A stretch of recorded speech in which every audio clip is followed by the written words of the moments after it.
So what was that veil? That veil was actually him opening back up for us to be joined to the Heavenly Father, right? And also that veil, matter of fact, I'm gonna get it, Hebrews 9 and 3.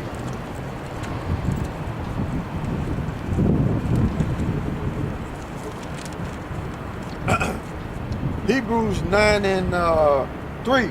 And after the second veil, the tabernacle, which is called the holiest of holy. Salaki. This Hebrews 9 and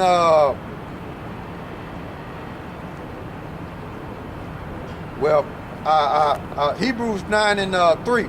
And after the second veil, the tabernacle, which is called the holiest of all, right? And what it was that veil was opened up, right? That was closed to the nation of Israel. Okay, only the priest could go in there. But when YAHAWASHI was crucified,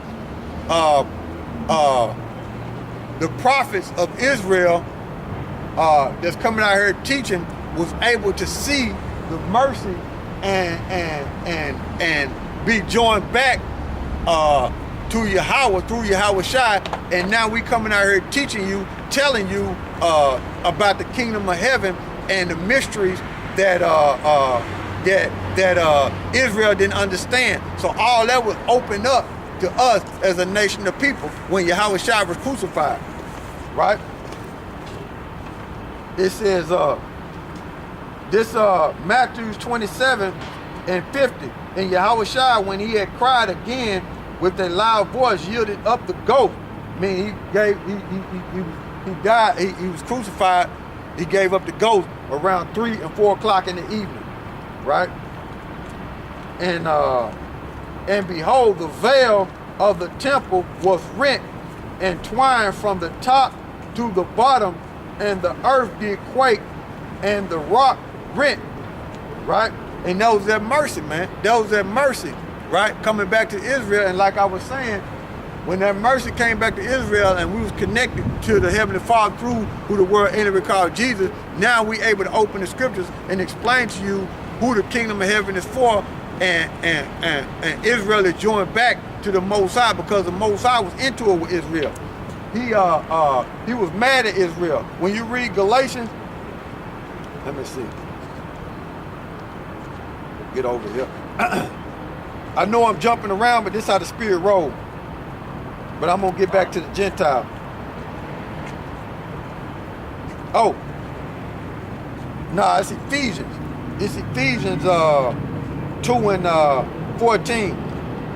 For he is our peace, who had made both one, and had broken down the middle wall of partition between us, having abolished in his flesh the enmity, even the law of commandments contained in the ordinance, for to make in himself of one twine new man, so making peace.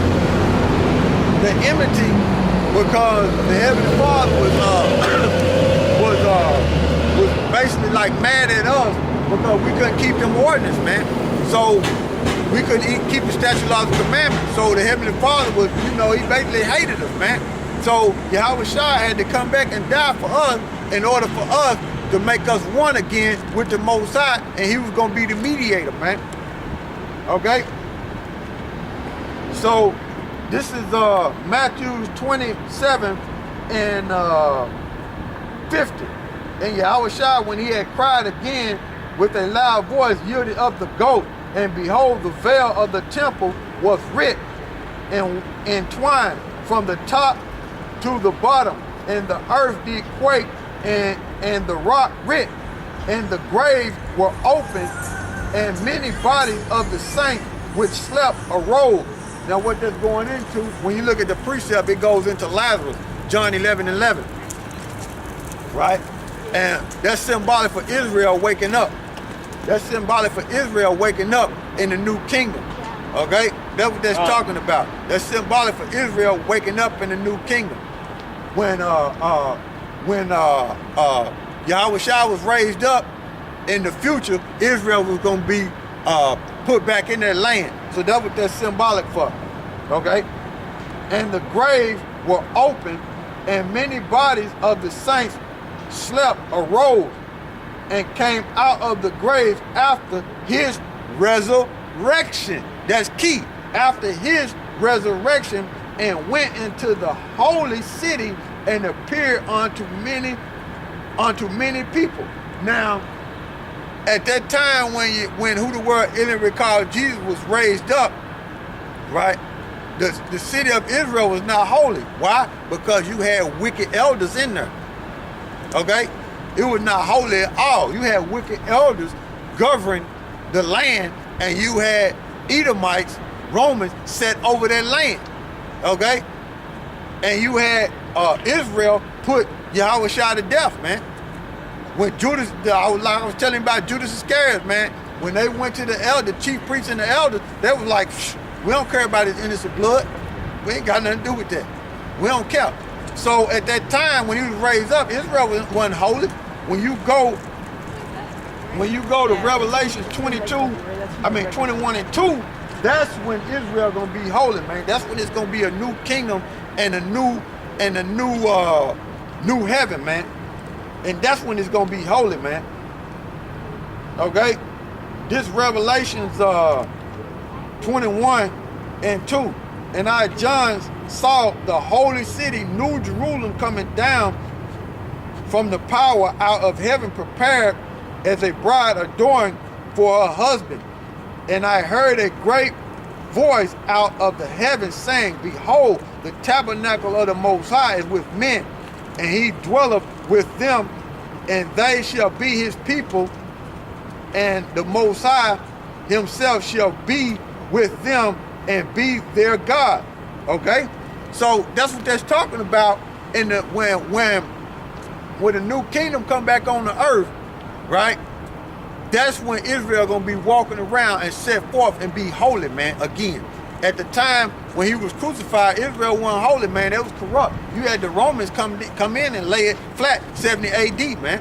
Okay? And I'm gonna look up that word holy in Matthew to prove my point.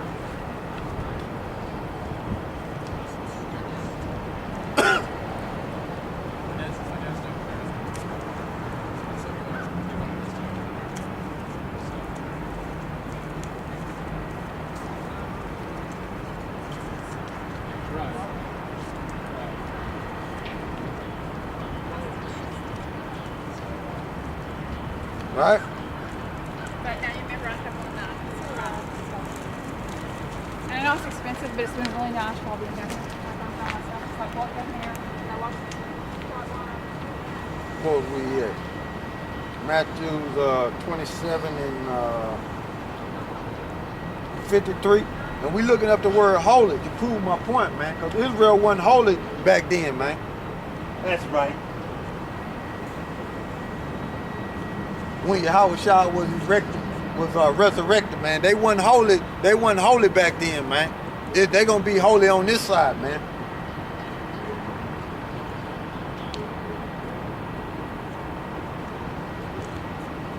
And even some scholars, when you go into the history and you read the accounts on it, you got scholars that so-called scholars that tell you straight up that's what that's talking about.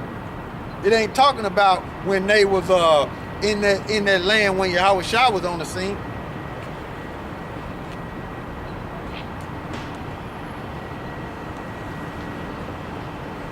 And we looking up that word holy.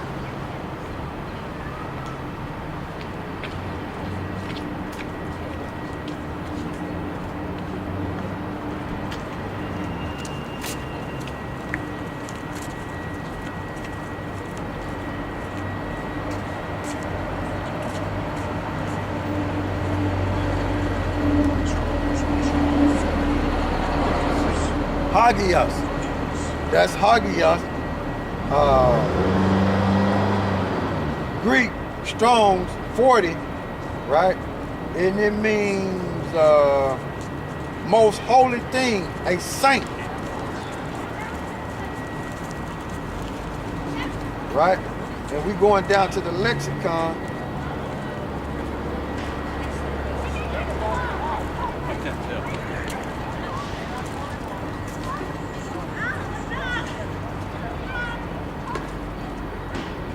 All right, now down here in the lexicon, right? In the Thayer Greek lexicon, right? I wasn't satisfied with that definition, right? So I went down. It said